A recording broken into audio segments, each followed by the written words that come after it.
You know what I mean? Like, I know people that I think like they probably read 12 books a year or more, but I don't know that they do.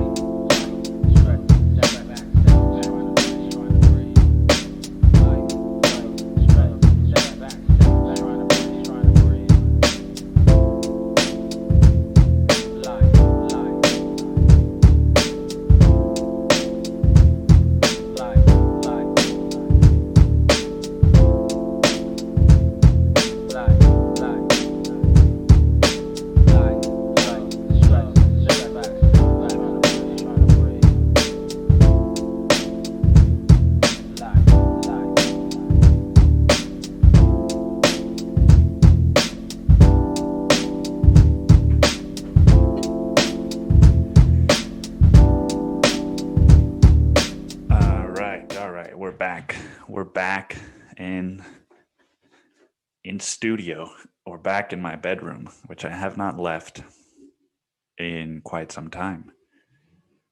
All right, let's see if the fucking camera doesn't glitch out every other minute today.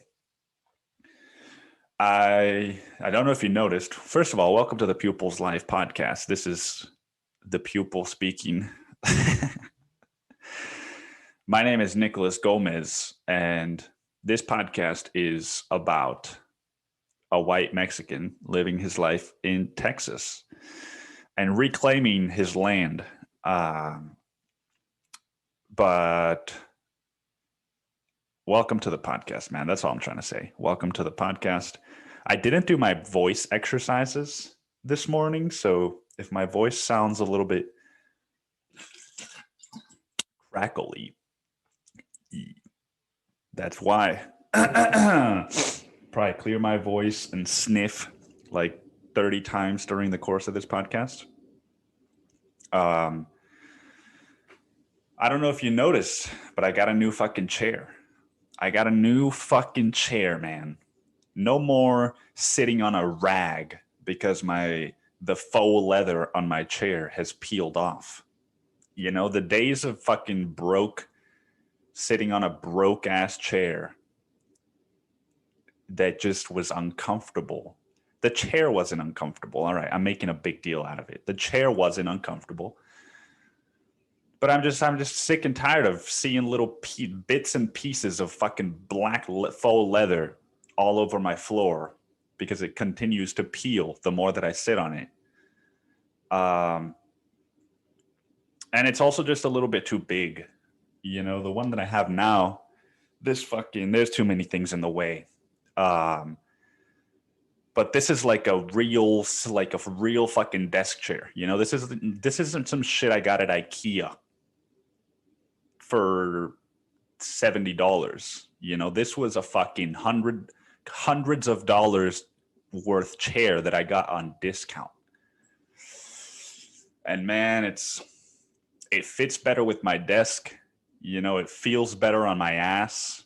And it was also a pain in the fucking ass to put the thing together. Because, dude, manufacturing, there's something with their molding, dude. I don't know what it was.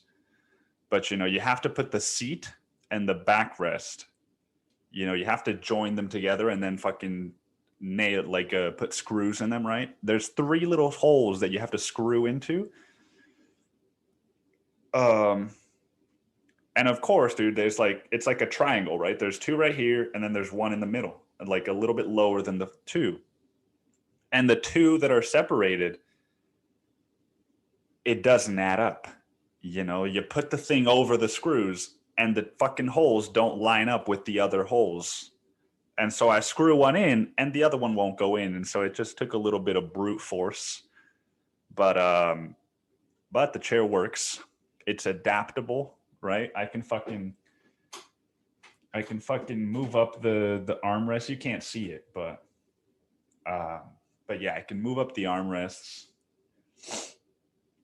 and I'm just happy, man. You know, making upgrades in my life is a thing that takes me a while. You know, because if something works, then I'm like, I don't need a new one. But at the same time, how much does it work, right? If it's constantly distracting you because you're looking at fucking shreds of faux leather on your floor, and that's taking up your headspace, then how much is it working? You know, you gotta be honest with yourself. And when it comes to spending money, I'm not always the most honest with myself. So I got a new chair, man. I also got a fucking haircut, and I don't know how I feel about it. But I will say, you know, the thing about cutting your own hair, here's the thing about cutting your own hair, is that I used to care a lot more what my hair looked like after a haircut. And now I'm just like, all right, dude, who cares?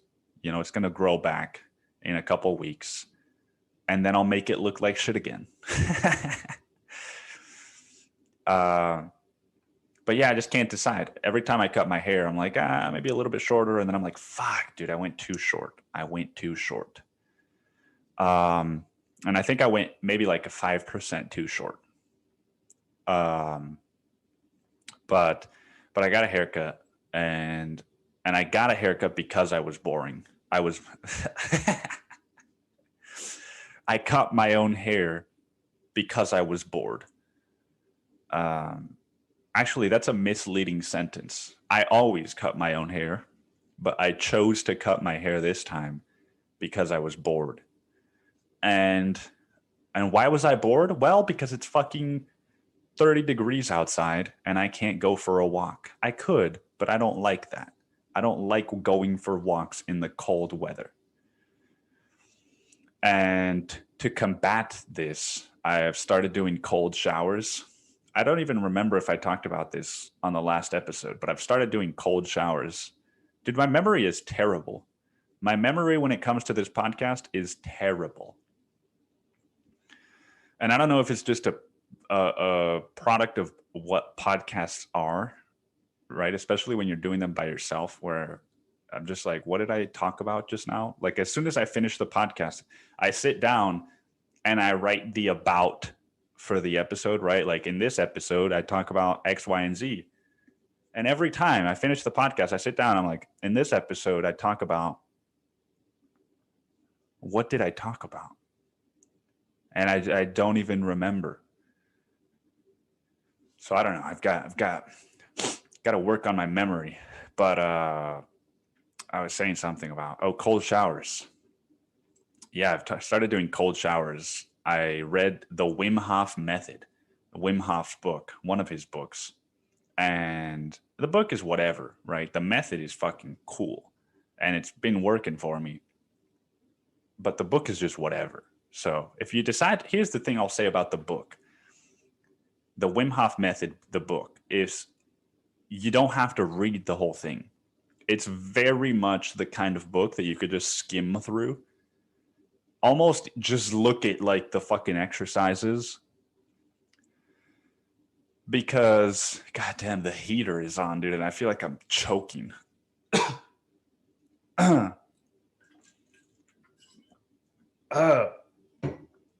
It's coming like directly into my mouth.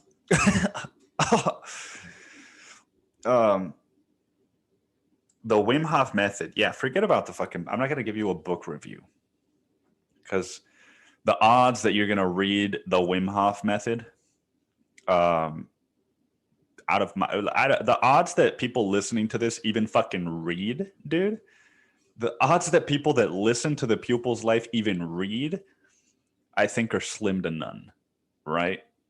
I don't know. People don't read enough. I know people that read, but it's because I fucking sort of like pressure them to read, right? Like my brother. He'll stop reading for months and months and months, and then I'll just constantly be like, so what are you reading? You know, just like, and it'll force him to recognize like, I'm not actually reading. And I'm not like a fucking dick about it, right? I'm not like, you know, I'm like, okay, whatever, I move on. But yeah, I'm the kind of person that's always asking like, what are you reading? oh, did you get to this part yet? Did you get to this part yet? Did you finish that book yet? And maybe 3 people in my life I know that read, like that actually like read, right? There's my brother. There's my brother, there's me, if I can count as one of those people, as one of those persons. And who else do I know that reads? Yeah, I don't know, man. I think that's where the buck stops.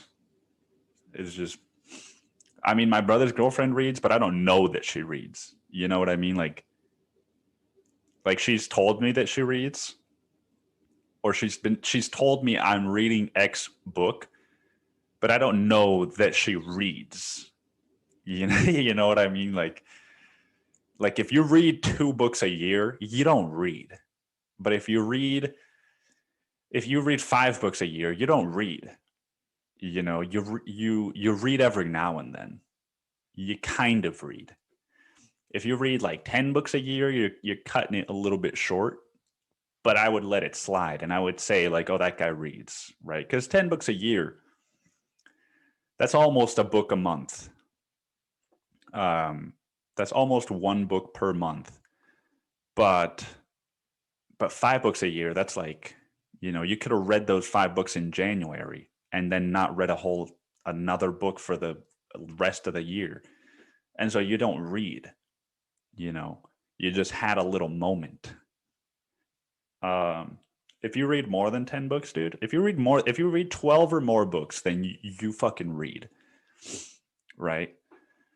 I don't know many people that read more than 12 books a year, dude. I mean, I know people that do, but I don't know like that they read. You know what I mean? Like I know people that I think like they probably read 12 books a year or more, but I don't know that they do.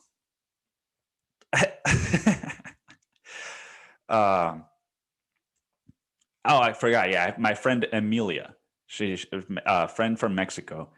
She fucking reads, dude. She fucking reads. She reads books and she reads for work and she reads for school, dude. She fucking reads. I won't say more than me, dude, but she fucking reads probably just as much, if not more. But where was I going with that? Oh yeah, dude. So the Wim Hof method, the cold shower, the cold showers, all of that to say, you want to try cold showers because, dude, here's the thing: the benefit far outweighs the cost of cold showers, and I'll tell you why. When I first heard of cold showers, I thought it meant I have to turn the water on to really cold and take a full shower in just cold water. Turns out I was wrong. So the exercise in the book, the way it starts, the way he describes it is there's 4 weeks, right? And it's a gradual increase. You take your hot shower, you take your warm shower, and you end it with 30 seconds of cold water. And you do that for a full week. And then at the start of week 2, you bump it up to 60 seconds. And then start of week 3, you bump it up to 90 seconds. Start of week 4, you bump it up to 2 minutes. And that's where the exercise ends. I don't know if the point is to keep going until you just fucking replace all of your warm shower with cold shower. I'm never going to do that, I don't think, because I do enjoy. Actually, no, that wouldn't be the point, because he talks about how it's important to have the warm water sort of open up your body, and then the cold shower help the blood flow better through that openness or whatever, I'm not a fucking doctor, but so yeah, it's just get to 2 minutes. And he even says, you don't even have to if you just do 30 seconds every day, you'll get most of the same benefits. And I thought, maybe it'll be hard, but 30 seconds, I can do anything for 30 seconds. I can fucking I think I could do anything for 30 seconds. Like I could probably, except for like gross shit. I'm not gonna fucking eat shit for 30 seconds. But like within the realm of, within a reasonable space, I can do pretty much anything for 30 seconds. I could do push-ups for 30 seconds. I could fucking yell at a terrible driver for 30 seconds. I can meditate for 30 seconds. I can do yoga for 30 seconds, right? Anybody can do anything for 30 seconds. And what I found was that it's actually not that hard to do 30 seconds of cold showers. The first one is really hard. But it's kind of fun because you start fucking dancing around and you start saying weird shit. But after that, it gradually becomes easier. And I won't say that I enjoy it quite yet, but I also don't suffer through it. Like it's gotten to the point I'm currently at a minute and a half. I'm on day like 5 of doing a minute and a half. And I'll say confidently that I can now just stand there and let the water, the fucking freezing cold water, hit my body, and I'm not fucking shivering, and I'm not like it's just me. It's just fucking the force of cold water against the force of my mind, and that's the point of the exercise, is to strengthen your mind, because cold water doesn't do anything. It doesn't hurt you. It's just your mind that says, ooh, that's painful, or ooh, that stings, or ooh, you fucking make up a value judgment for whatever you're experiencing. And again, like I said, I thought it was going to be really hard, and it turns out it's not. And it turns out I feel more energized after a cold shower than I do if I just did a warm shower, right? Like the way that I would describe it is that a warm shower wakes me up, and a cold shower wakes me the fuck up. Like a warm shower just kind of wakes me up, and it's like, all right, dude, fucking start your day. And I even fucking yawned. I did not plan to yawn, but a warm shower is like that. It's like it eases you into waking up. A cold shower is just like, let's get on the fucking road, dude. Let's get the show going. And yeah, man, and it's this kind of, a lot of times we want to switch up our lives, right? And so we take a trip and we run away from our environment when we want to experience change. And I'm guilty of doing this too, right? It's easy to fall into a pattern of just like, all right, dude, I'm fucking done with work. I'm going to watch Netflix and then fall asleep watching Netflix or whatever. Whatever your pattern is that you're trying to, or that you potentially would like to change up a little bit, it's always easier when you change your environment, right? If I go to Mexico, I'm going to start drinking Coca-Cola, dude. I'm going to start fucking spending a lot more time outside because I'll be on the beach, and, it's just easier, right? But there's a few little things here and there where if you do them, it feels like you're changing your environment, or it feels like you're changing up your life, right? Because I used to wake up and just fucking shower on autopilot and just fucking get warm, get shampoo in my hair, and fucking, play with my nipples or whatever. And now, as I'm taking my warm shower, I'm thinking, oh, I'm gonna fucking endure a minute and a half or 2 minutes or whatever of cold water at the end of this warm shower. And so I'm already preparing myself to do something mildly difficult at the beginning of my day. I would equate it to the whole fucking, if you make your bed first thing in the morning, you're already off to a great start thing. If you wake up and the first thing you do in the morning is make your bed, you already did something that, you already did one thing. Instead of just waking up and like looking at your phone and doing something easy, you're doing something it's not hard to make your bed, but it's hard to it's easier to just not make it, right? And what's the cost of not making your bed? On the surface level, it might just seem like, well, it's just a fucking bed that like nobody's gonna come in my room and tell me like, haha, your fucking room looks like shit, dude. But if I make it, there's a mental thing there. There's a psychological component to it. So if you wake up and you make your bed and then you take a cold shower, dude, you could watch Netflix the rest of the day and still say you had a great day.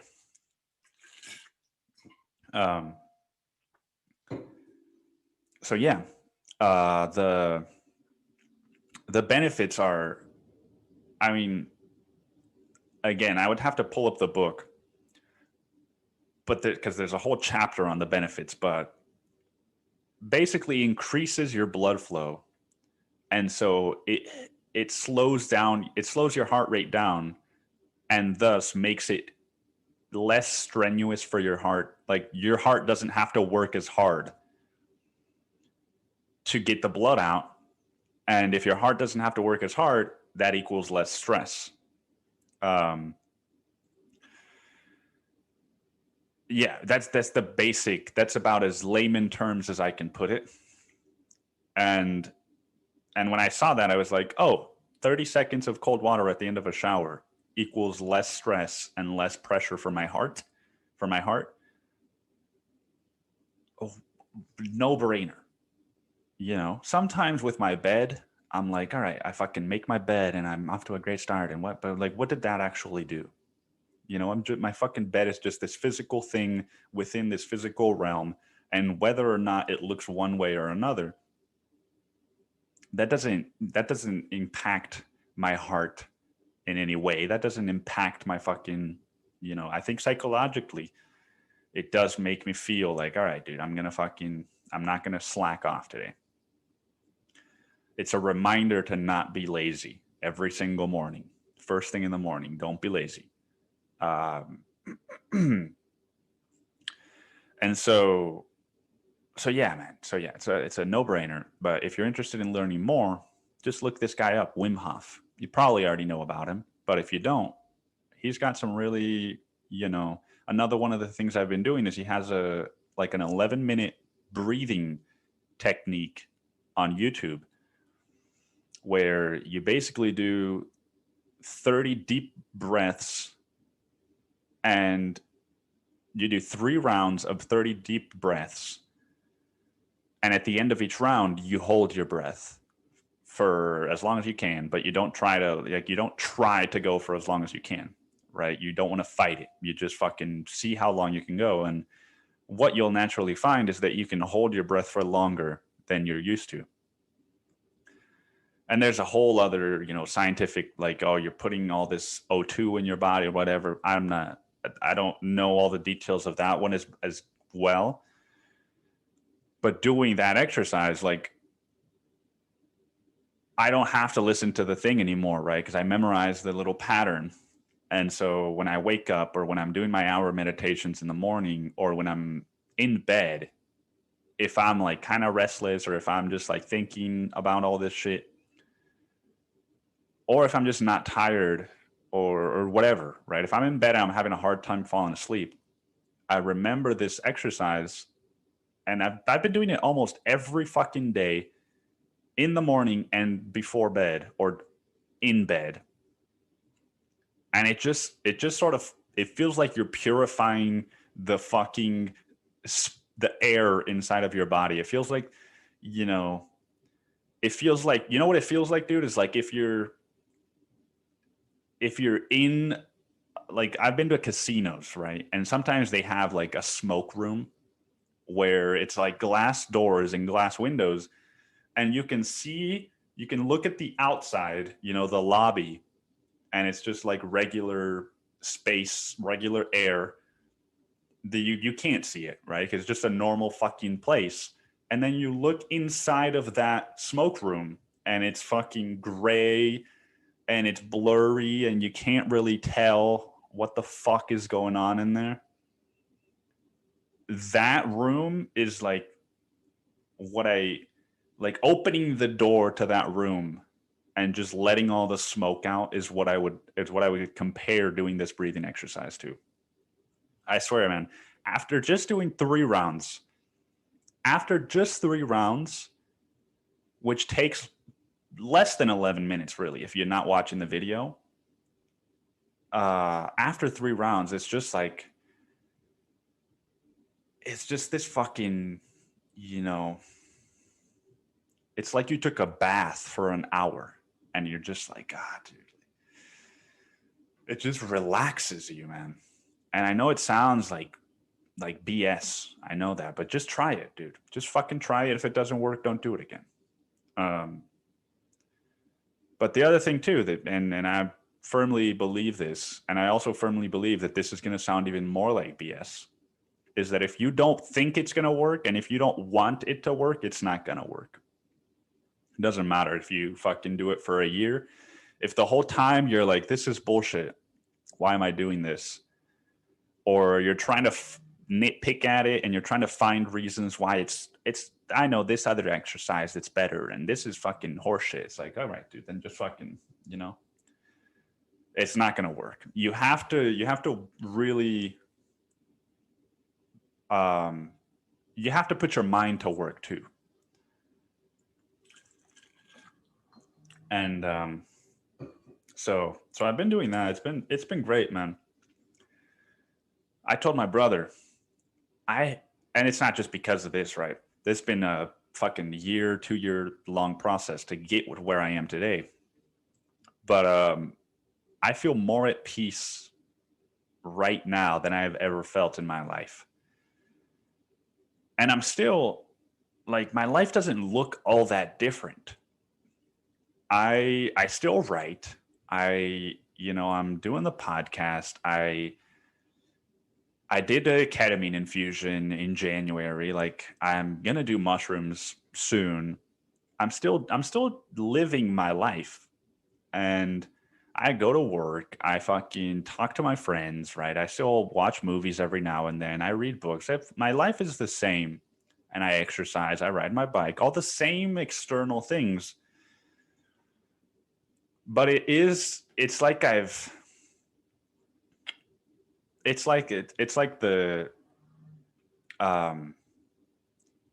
never been in a Tesla, dude, but it's like I went from fucking my gas being on the accelerator to autopilot, where it's just like, not that I'm on autopilot, but just like, oh, I can relax now.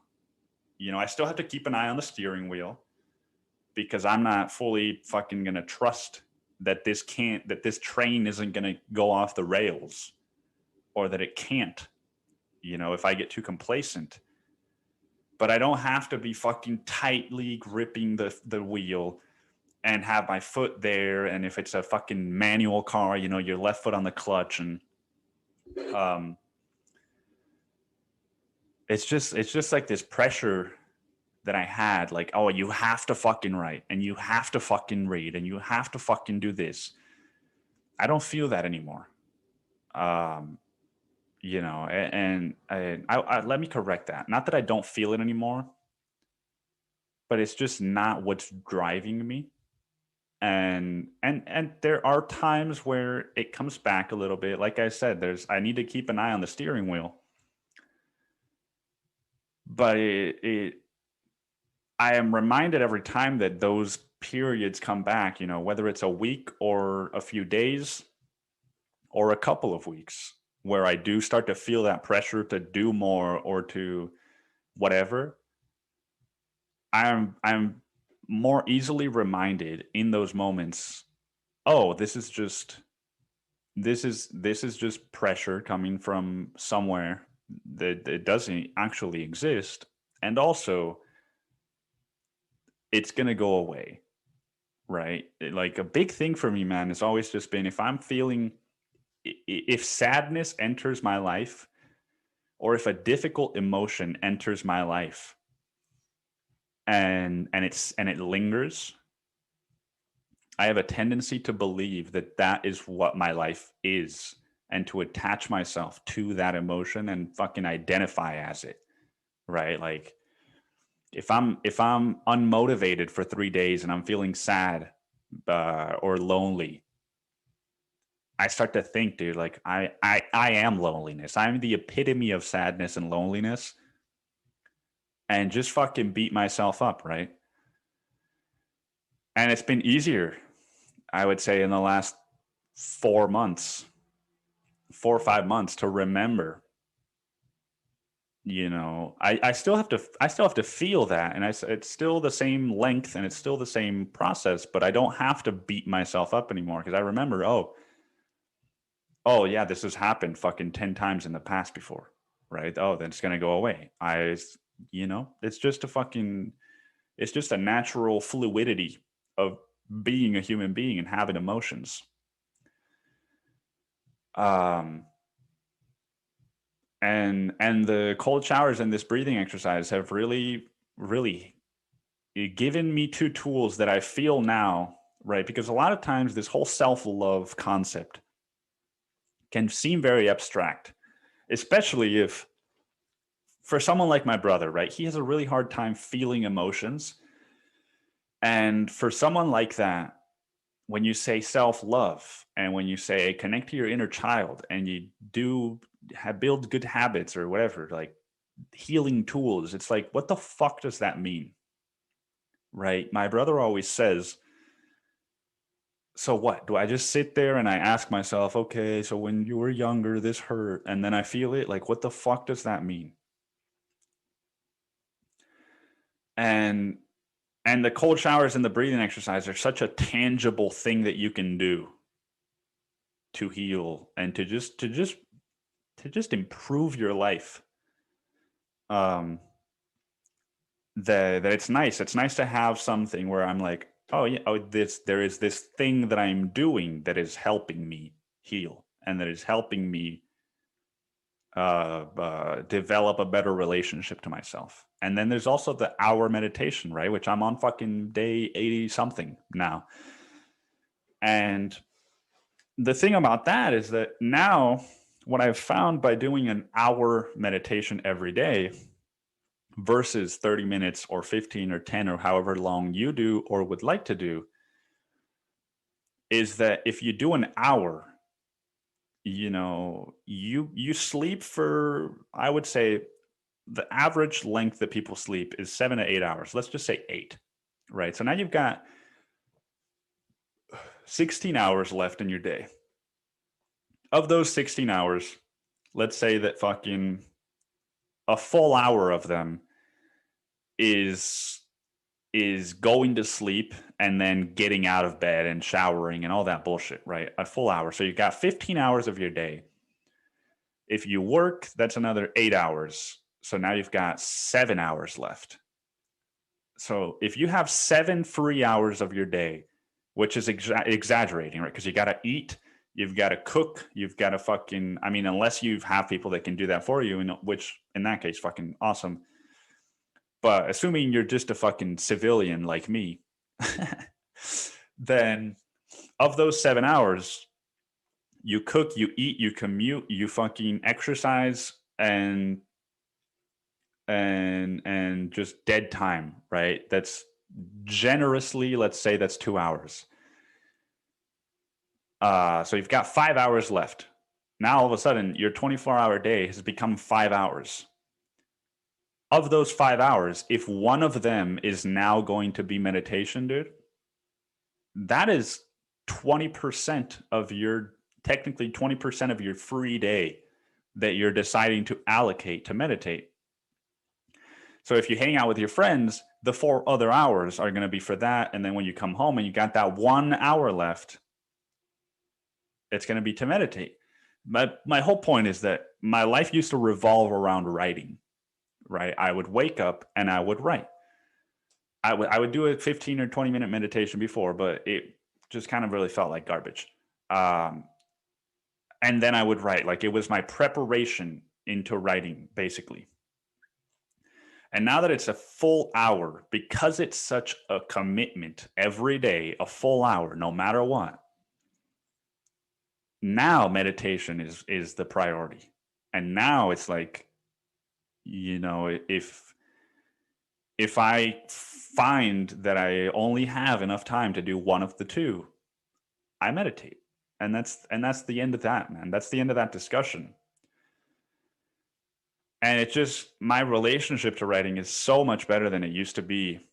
I don't feel like a piece of shit if I don't write one day. And part of that is because the fear that if I don't write that one day, that then my ability to write will become lesser is not real.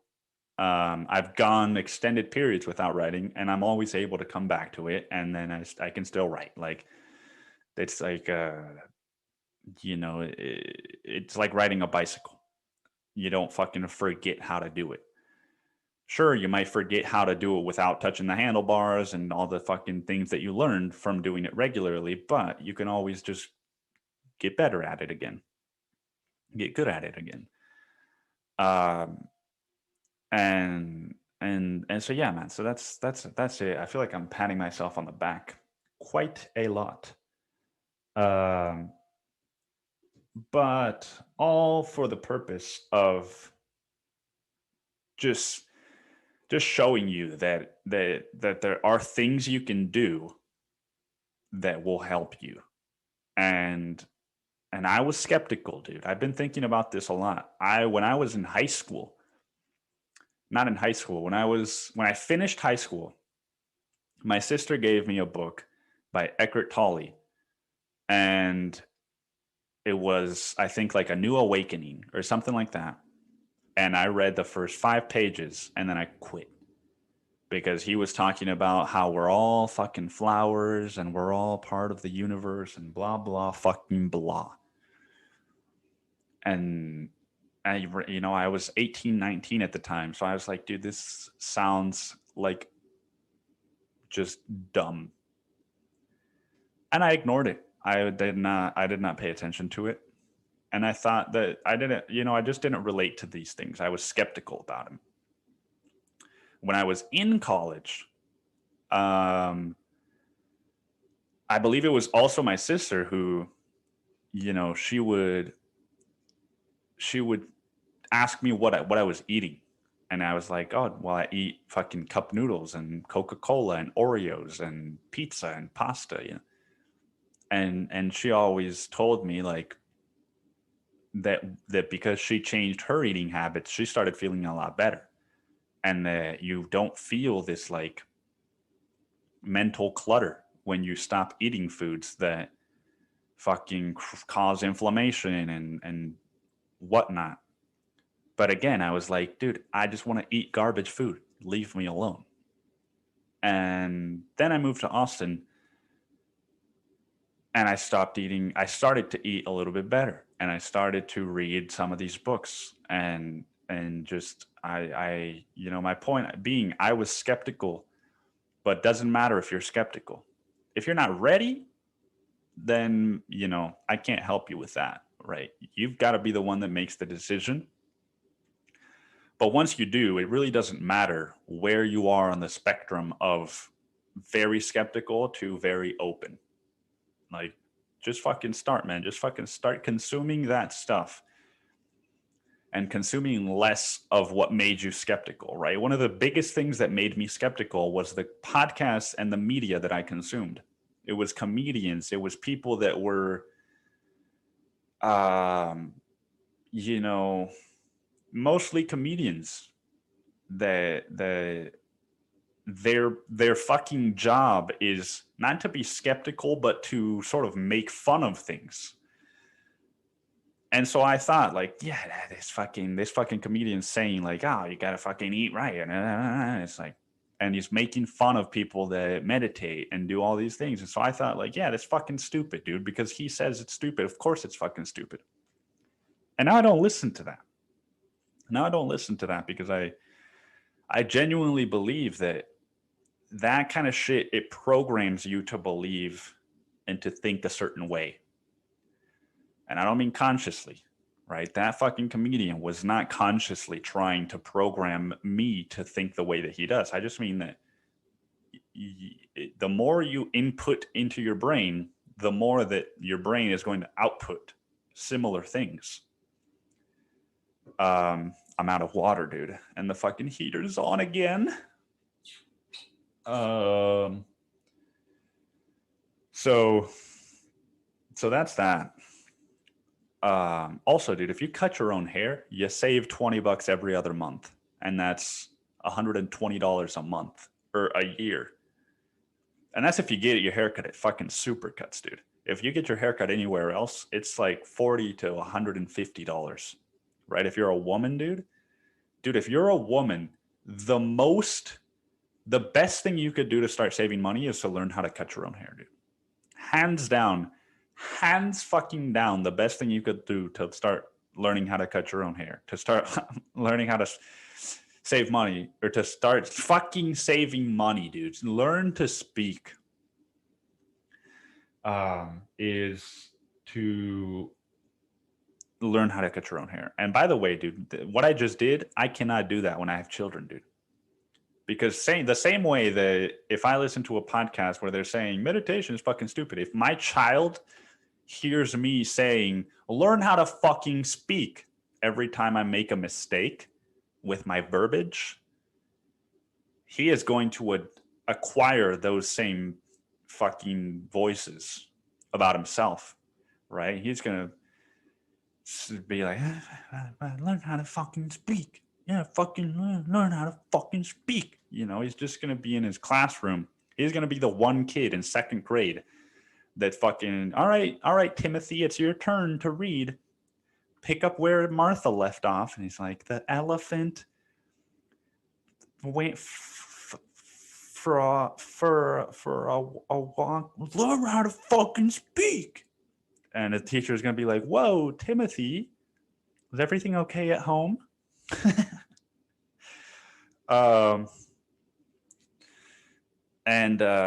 man. But what else? What else do I want to fucking say, man? Oh yeah, dude. Okay, that's a perfect segue. I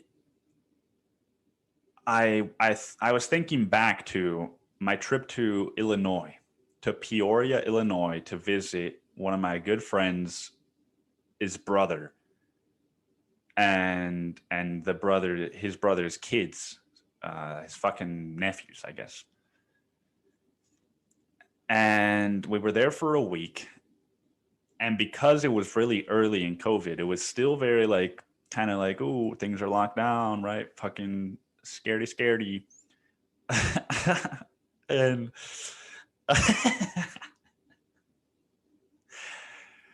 and so I spent a lot of time with these three kids, and I've talked about them already.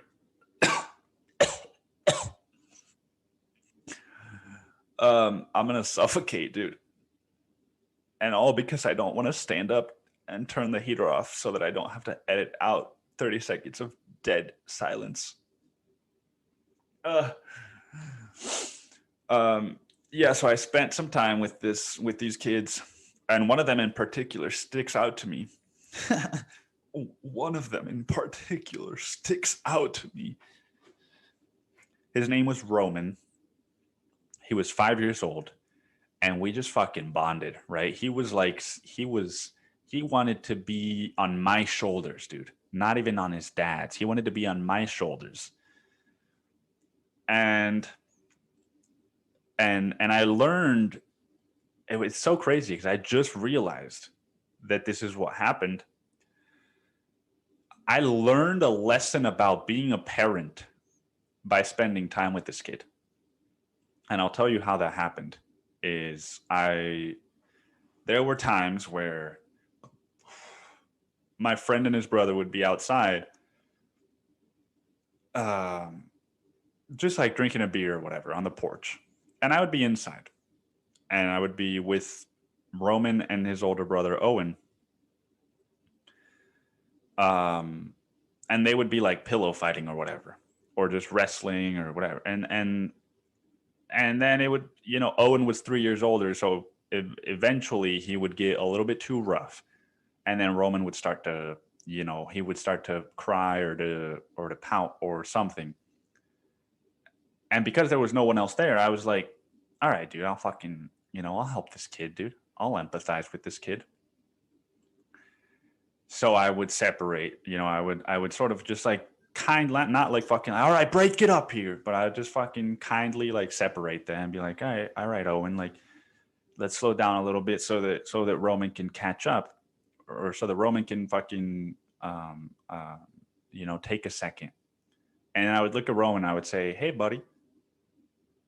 What would I say? I would say, hey, buddy, what's going on? How are you feeling? And he wouldn't say anything. And I was like, how are you feeling, Roman? And he wouldn't say anything. And I was like, fuck, dude, like, this kid doesn't know how to express his emotions and blah, blah, blah. And I was like, I expected a 5-year-old to be able to express how he felt, basically. And then it kept happening, and I kept asking him the same question. Hey, buddy, how are you feeling? And he kept not answering. And then I just naturally, after 3 or 4 days, I said the same thing. And I was like, hey, buddy, how are you feeling? He'd just been fucking smacked with a pillow in the head, right? So he was crying, and I was like, hey, Roman, is everything okay? How are you feeling? And he didn't say anything. And I was like, I was frustrated. So I was like, are you feeling upset because Owen hit you in the face? And he was like, no. And I was like, he fucking, dude, I just ruined the fucking story. Yeah, I would say, are you feeling sad because, are you feeling are you feeling sad or upset because Roman hit you in the face? And he would say, yeah. And I would ask him fucking follow-up questions and like, where does it hurt? And he would say like, right here. And the whole point, dude, the fucking lesson here that I already ruined the story for. The point is, I learned that I feel dumb saying this, but a lot of fucking parents don't know this. I learned that a kid needs help figuring out how they feel and expressing those emotions. You can't just ask a toddler, how are you feeling? And if they don't answer, be like, oh, well, if you're just going to fucking pout, then go to your room, right? Because now all of a sudden they felt sad and then you scolded them. And now they form the connection. Feeling sad gets me punished. I'm never going to feel sad again. But it was just such a like natural and intuitive process, right? To just fucking see the kid is in pain. Dude, fucking AT&T text messages me like every fucking day now and says, your plan renews in 30 days. Your plan renews in 25 days. Your fucking plan just renewed. Just like, why did this all of a sudden start increasing the amount of texts, dude? Can you fucking slow down a little bit? But anyway, yeah, it's a crazy experience to spend time with young children because it's just it is inevitable that they will show you everything about yourself that you hate, right? The point with the point in case with Roman and me, I asked him, how are you feeling? And he wouldn't say anything. And that frustrated me because I have a hard time fucking figuring out how I feel because I never learned how to relate to my emotions and express them. And so I'm like, fucking, I wasn't in any way aggressive with the kid and I didn't show him my frustration. But internally, I was frustrated. Like, man, why can't this fucking kid just? Why I was just frustrated at myself too for not being able to help him. And then it just was like, oh, dude, yeah, maybe like me, he needs help figuring out how he feels, and I can do that for him. I can ask him questions, and he might be able to give me another answer to a different question. And so you can suggest to kids, is this how you're feeling? No. Well, what about this? Is this how you're feeling? Yeah, then that's how they're feeling. Then that's fucking game over right there, dude. I don't know. There's a part of me that thinks, parenting isn't all that hard, man. Parenting is not all that hard. But you got to fucking do it. Parenting does not just mean having children and then just continuing to live your life the way that you were living your life before, but just with other people in the house. Parenting is like, no, dude, there's another person now that depends on you. Like, it's not like fucking, you adopt a dog and now there's a person that depends on it. It's like, no, dude, you fucking throw shit on a bowl and put water in another one and your dog's going to be fine, right?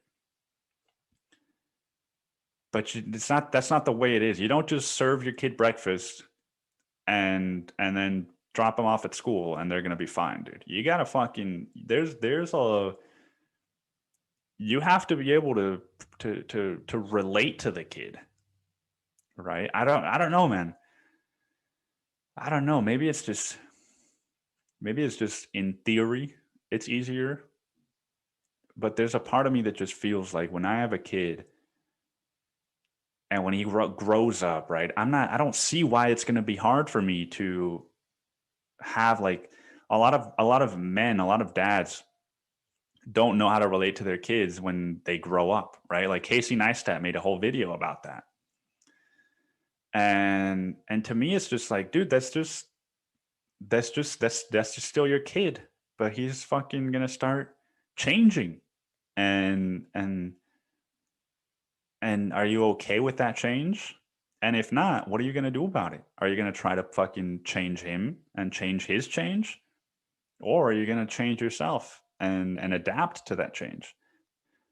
Like it's a kind of a no-brainer, man.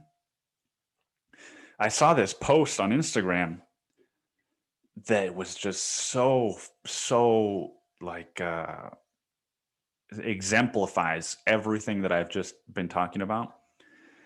It was posted by a mother, and it was a picture of, it was three pictures. It was a picture of like a little Tupperware with hair, and then a picture of her daughter with a new haircut. And in the post, she said, I left the kitty scissors out accidentally. I forgot the kitty scissors outside. And when I came home, I saw my daughter and I saw that she had cut her hair. And she said, Mommy, look, I cut my hair the way that I like it. And she had cut off all of the front of it and left it in the back, right? Basically gave herself a mullet. This 3 to 4-year-old little girl gave herself a mullet. And in the post, she writes, internally, I gasped, right? Like, holy shit, what the fuck did she just do to her hair internally? But what she said to her daughter was, she said, what did she say? Let me look it up, dude. Because it was fucking beautiful, man. It was beautiful. Right. And here we go. She said, my immediate reaction was to cringe internally. And then my daughter said, look, Mom, I cut my hair. Now it's long in the back and short in the front, just the way I like it. I smiled and told her she looked beautiful and how wonderful it was she took the initiative to cut her hair the way she likes it. Dude, just think about how simple that thing is that she just said, but how difficult or how easy it would be if you're on fucking auto parenting pilot mode to tell your kid, like, why did you do that? Now your hair looks fucking weird. And now all of a sudden, it's so simple, man. It's so simple. And at the same time, because it's so simple, it's so hard. So that is the podcast, man. Parenting lessons and haircuts. That is the podcast for today. Thank you for listening. And if you liked it, dude, subscribe. If you liked the episode, give it a thumbs up, man, or leave a little comment or ask me a question, dude. I'll answer it on the next podcast. And if you are interested in learning more about things like the cold showers and healing lessons and writing tools, I have a newsletter that I send out once a week, and you can unsubscribe anytime. And I only send it once a week. And that is at sendfox.com/NIKOAGF. That's sendfox.com/NIKOAGF. That is it for today. That is it for this week. And I will see you next week. Happy Valentine's Day. I forgot to fucking talk about Valentine's Day, dude. Too late, man. Too fucking late. Happy Valentine's Day, everyone.